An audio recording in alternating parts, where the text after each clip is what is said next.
Visayas, Mindanao at buong mundo. Ngayon ay Lunes, February 12, 2024. Ako si Barbie Mulak at ito ang Balitang A to Z.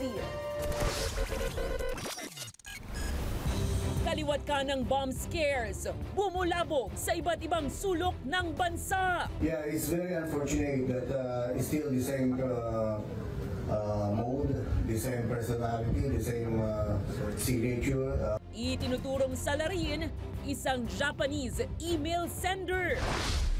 Mr. President, kung maglalabas po kayo ng baho, Mr. President, dapat naman siguro maligo ka muna.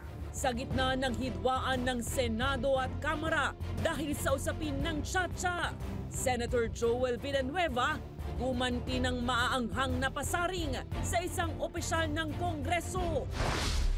Sa ating Feb-Ibig segment, magbibigay ba ng bulaklak ngayong Hearts Day?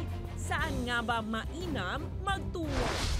Siyempre, di ko pwedeng kalimutan si Catherine. Maraming salamat. At sa ating balitang showbiz, Supreme Idol Daniel Padilla muling pumirma ng kontrata sa Kapamilya Network.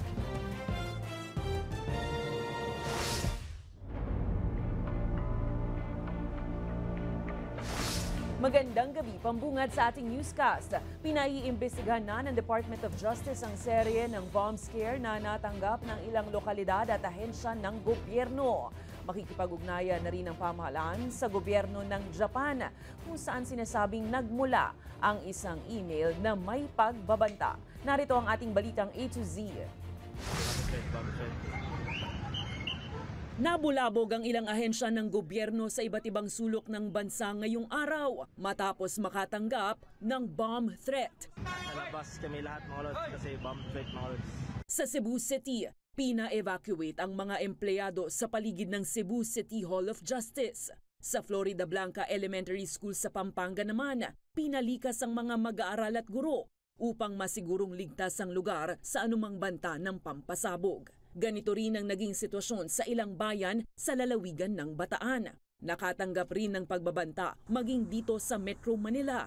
Kabilang na ang Department of Environment and Natural Resources sa Quezon City, Department of Science and Technology sa Taguig, at ilan pang tanggapan ng pamahalaan. Yeah, it's very unfortunate that it's still the same mode, the same personality, the same signature under the same name, that of Krasawa. Nag-ugat ang banta sa isang email na ipinadala ng isang nagpakilalang Japanese lawyer sa pangalang Takihiro Karasawa. Ayon sa Philippine National Police, hindi ito ang unang beses na nagpadala ng bomb threat ang naturang personalidad. Iniuugnay rin ito sa bomb scare nung nakaraang taon, hindi lang dito sa Pilipinas, kundi maging sa ibang bansa. This has been the third time already that this bomb threat had used the name. But of course, we cannot really ignore it. It's very unfortunate that we have to send in some instances, we have to suspend classes. Bilang bahagi ng safety protocol, kinailangan pa ring magsagawa ng inspeksyon ng mga otoridad sa mga lugar na nakatanggap ng pagbabanta. At pawang nagnegatibo naman ang mga ito sa anumang uri ng bomba. We were able to connect with some of the agencies and establish or contacted this person. Unfortunately, it appears that the said person is, according to him, his email was hacked or someone assumed his identity. So still we're looking for this perpetrator. Sa ngayon, pinaiimbestigahan na ng Department of Justice sa National Bureau of Investigation ang serye ng mga bomb threat. Nakikipag-ugnayan na rin ang Department of Information and Communications Technology sa gobyerno ng Japan para matukoy ang pinagmulan ng bomb hoax. Kinumpirma naman ng Armed Forces of the Philippines na patay sa operasyon ng militar sa Lanao del Sur ang isa sa hinihinalang nasa likod ng Mindanao State University bombing noong December 3. Tinukoy ito bilang si Kadapi Mimbesa alias Engineer na nasawi sa tagisan ng Philippine Army 103rd Infantry Brigade at Dawla Islamiyya members nitong January 25, 26. Bukod rito, nakakumpiska rin ng militar ng matataas na kalibre ng armas, two-way radio at smartphone.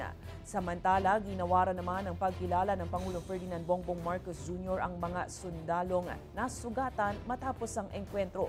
Kasabay nito, nagpaabot din ng tulong pinansyal sa kanila ang Office of the President at Department of Social Welfare and Development.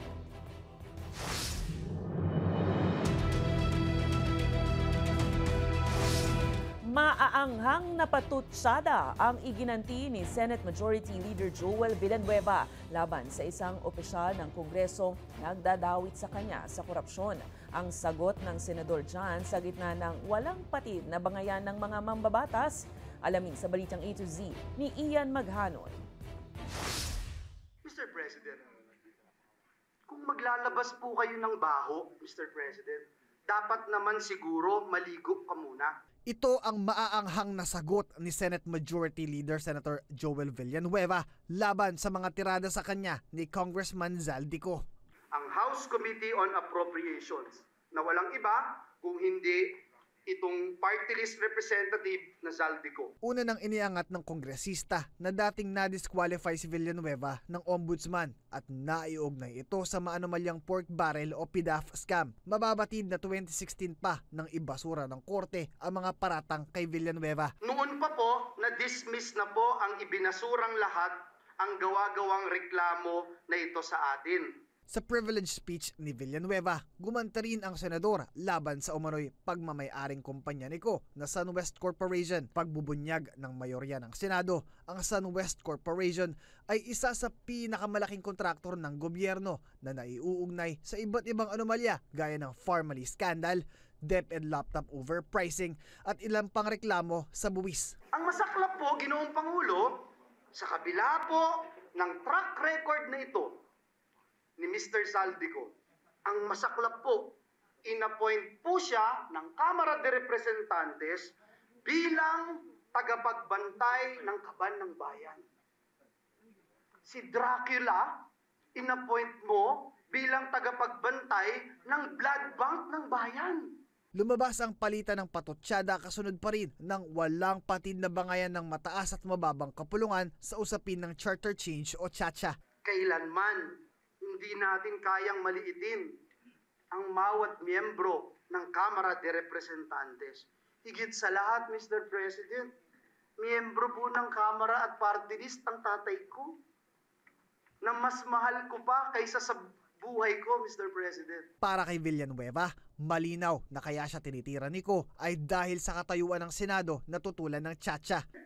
May nanununog ng bahay natin, nahuli natin, may dalang sulo, sinusunog ang ating mga poste ng bahay natin at nung mahuli natin sila, sa halip na magpakumbaba, sa halip na aminin na sila'y nagkamali, sila pa po ang galit. Bagay na pilit naman daw kasing itinutulak ng Kamara kahit na malinaw namang ayaw ng Senado dito.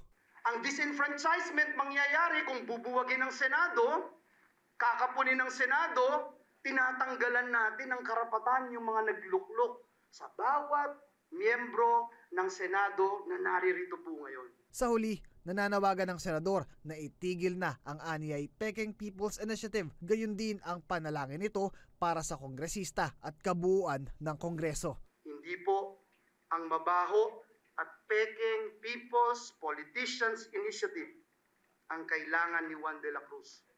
Sa tindi po ng kahirapan, sa tindi ng traffic, sa tindi ng gutom, hindi po PI ang kailangan.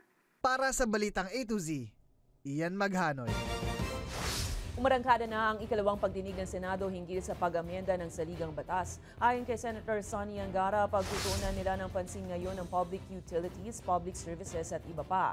Target ng Senado na talakayin sa susunod na pagdinig ang constitutional provision sa foreign investments sa public services bago umusad sa subcommittee sa provisions sa education at advertising. Mariin namang itinatanggi ng Kamara na mayroong nangyaring pangbubuli sa Senado para maipasa ang Senate resolution of both houses number 6. Ayon kay House Deputy Speaker J.J. David Suarez, mas maingay lang ngayon ang mga mambabatas ng Kamara hinggil sa mga may init na usapin sa bansa.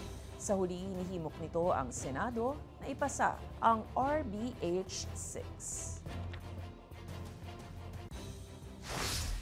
Ako naman, ang Valentine's wish ko para kay Senator Nancy ay sana let love rule.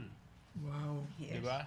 So, kung let love rule, mahalin natin yung bansang Pilipinas, bilisan nila yung pagpapapasa ng RBH 6 para magawa na namin sa House yung trabaho natin at maayos na natin tong saligang batas.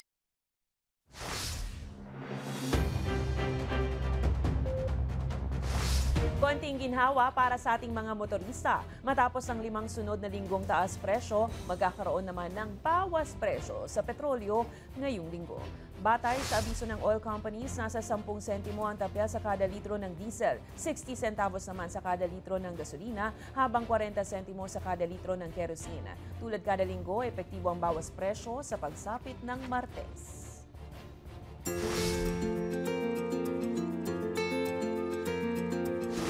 Ang lapit na ng Valentine's Day, may naiisip na ba kayong ibibigay sa inyong special someone kung mayroon?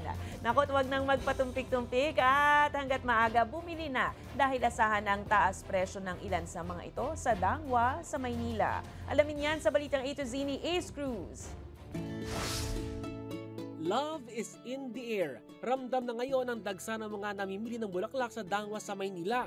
Mapa in a relationship man, nagpaparamdam pa lang o kung medyo showbiz para sa friends pa lang daw. Name it, they have it. Nariyan ang namumukadkad na red roses, sunflower at iba pa.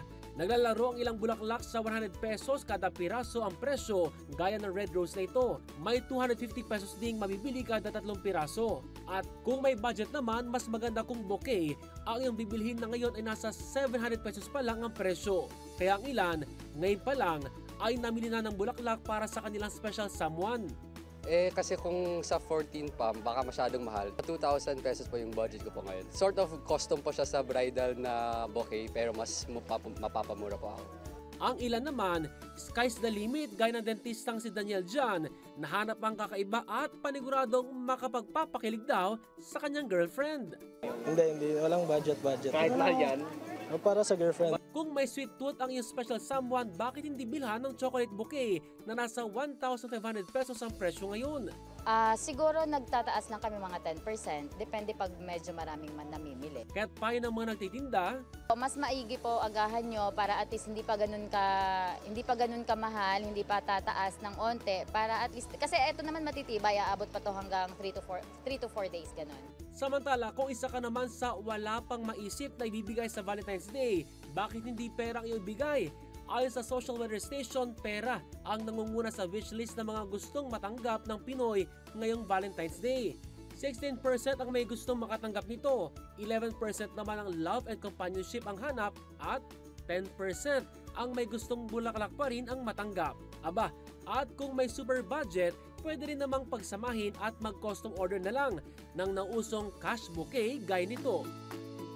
Ano't ano man ang bibigay mo sa nalalapit na Valentine's Day, hindi mahalaga kung magkano ito. Ang mahalaga ay galing ito sa puso at mas pinatamis pa ng tunay na pagmamahal. Para sa balitang A to Z, Ace Cruz. Susunod, voters registration para sa 2025 polls binuksan na. At sa sports, Kansas City muling nagwagi sa Super Bowl. Abangan ang kumpletong ulat sa pagbabalik ng balitang A to Z.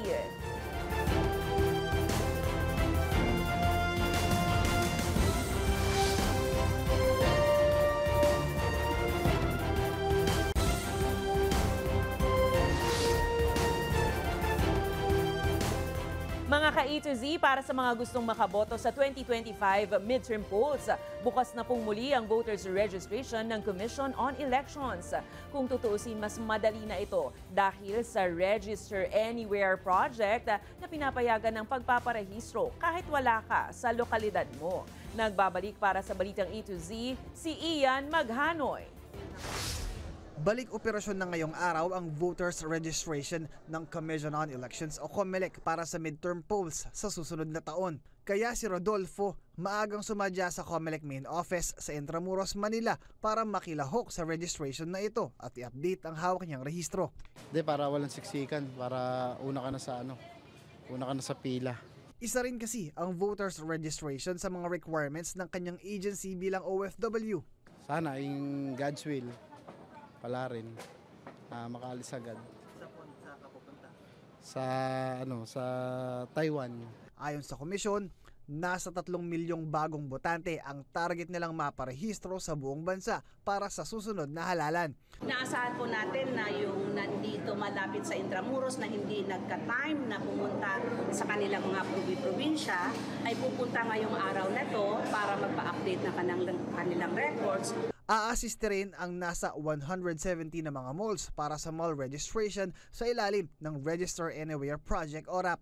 This is to cater to the prospective voters, yung mga applicants natin, nahihirapang umuwi kasi may trabaho sila. Katulad ng dati, 5 steps pa rin ang proseso ng registration. Una ang pagsusumite ng valid government ID at kumpletong form. Second step ang verification ng data. Sunod na ang biometrics at picture capturing.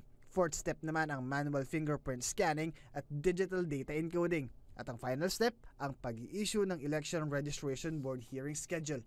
Mabilis ang proseso para sa ilan.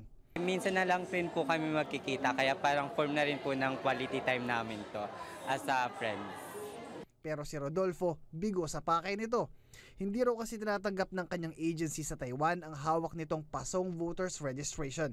Ang sabi niya, maigpit daw ang ng Taiwan. Sabi naman niya, nag-usap na sila na pwede daw tong papel na to. Upang ma-validate ang voters registration ni Rodolfo, a-assiste raw sa kanya ang COMELEC. Nagbigay siya ng calling card na pumunta ka ngayon, tawagan yung director, and then kausapin daw siya. Magkaibang usapan yan kung nagkamali lang, kung akala lang niya na rehistrado siya pero hindi na siya rehistrado pero hindi pala. Kanina pinamunuan naman ni COMELEC Chairman George Garcia ang voter registration sa Pag-asa Island sa Kalayaan, Palawan.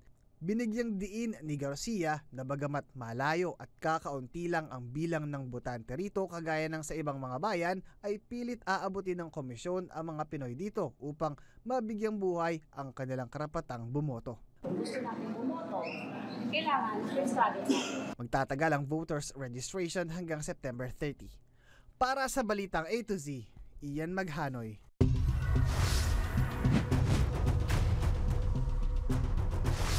Kinalampag ng Gabriela Party List ang tanggapan ng Department of Environment and Natural Resources dahil sa nangyaring landslide sa Davao de Oro nung nakaraang linggo. Ayon kay Gabriela Party List Representative Arlene Brosas, dapat magkaroon ng malawakang investigasyon sa nangyaring trahedya sa naturang lalawigan dahil ilang buhay na ang kinitil nito. Iginiit din ng mambabatas na kung hindi pinayagan ng DNR ang pagmimina ng Apex Mining sa lugar, hindi sana nangyari ang landslide. Sa ngayon, umakyat na sa 55 katao ang nasawi dahil sa landslide.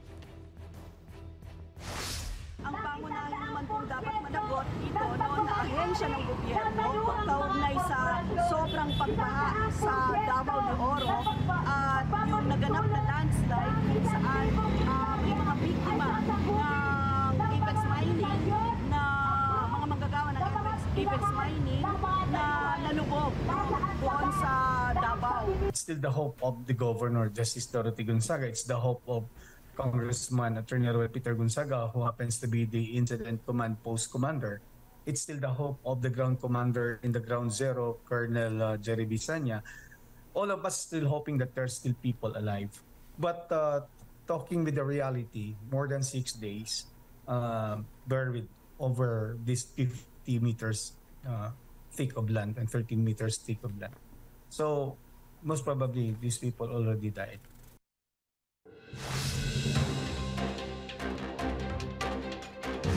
Aprobado na sa House Games and Amusement Committee ang panukalang magbabaan ng operasyon ng Philippine Offshore Gaming Operators sa bansa. Paliwanag ng komite, bunso dito ng hindi naayos na mga issue na nakadikit sa POGO sa nakalipas na 5 taon. Gayon din ang paulit-ulit na pagkakasangkot nito sa ilang krimen. Kasabay naman nito, inanunsyo na rin ni Pasig City Mayor Vico Soto ang pagpapasara sa mga POGO kasama ang mga establishmento ng e-games at e-bingo sa lungsod. Alinsunod ito sa City Ordinance na inilabas. Nagbigay na kasi ng 1 taon ang lungsod para alisin ang mga operasyon nitong 2023.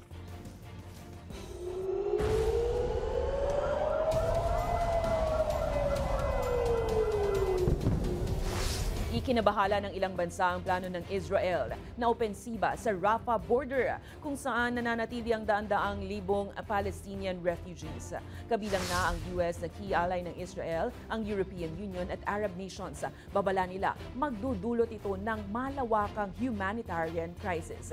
Ngayong araw inanunsyo ng Israel ang rescue sa 2 hostage sa southern Gaza sa Rafah. Pero sa naturang rescue, nasawi ang higit 50 Palestinian sa airstrikes.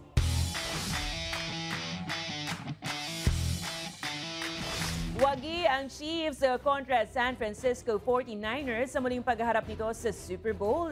Ito ay makaraang masungkit ng Chiefs ang score na 25-22, dahilan para ipagbunyagi ng fans ng Kupanana. Pero bukod sa pagkapanalo, tila may nagpakilig pa sa football fans sa US makaraang mag-kiss.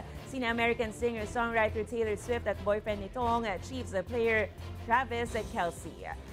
Bago tunghayan ang winning game ng Chiefs, nasa Japan ang singer-songwriter para sa kanyang concert na bahagi ng kanyang world tour. Sa aming pagbabalik, talagang nasa kanya na nga ang lahat. Supreme Idol Daniel Padilla muling pumirma ng kontrata sa Kapamilya Network. Manatiling nakatutok, kayo ay nanonood ng Balitang A to Z.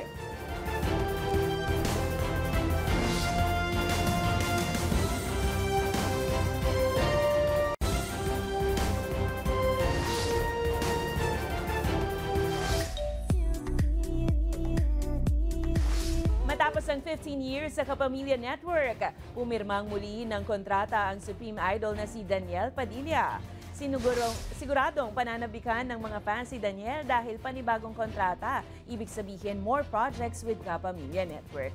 Kahit naman galing sa kontrobersyal na hiwalayan sa pagitan ng nooy long-time girlfriend at on-screen partner na si Catherine Bernardo, hindi pa rin ito nakalimutang mag-iwan ng mensahe ng pasasalamat. Siyempre, hindi ko pwedeng kalimutan si Catherine. Maraming salamat, Catherine, sa ating maraming taon na pinagsamahan. You know, hindi mawawala sa puso ko magaganda nating memories at ating mga adventures at journeys na pinagsamahan.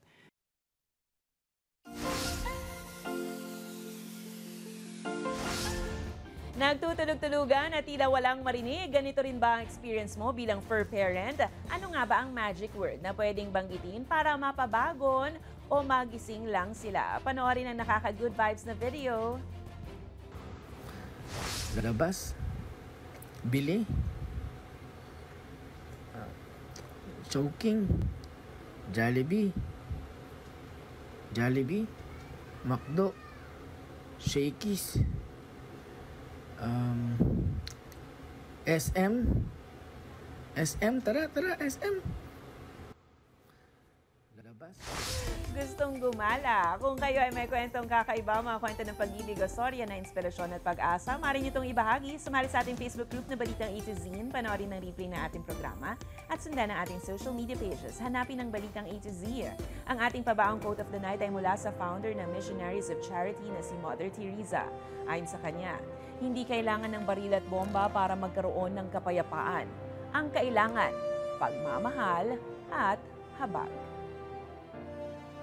At yan ang mga balita at impormasyon, mga kwentong may dalang inspirasyon na tinutukan ng Balitang A to Z. Ako si Barbie Mula, maging maalam, pakialam. Magandang gabi sa'yo, Pilipinas!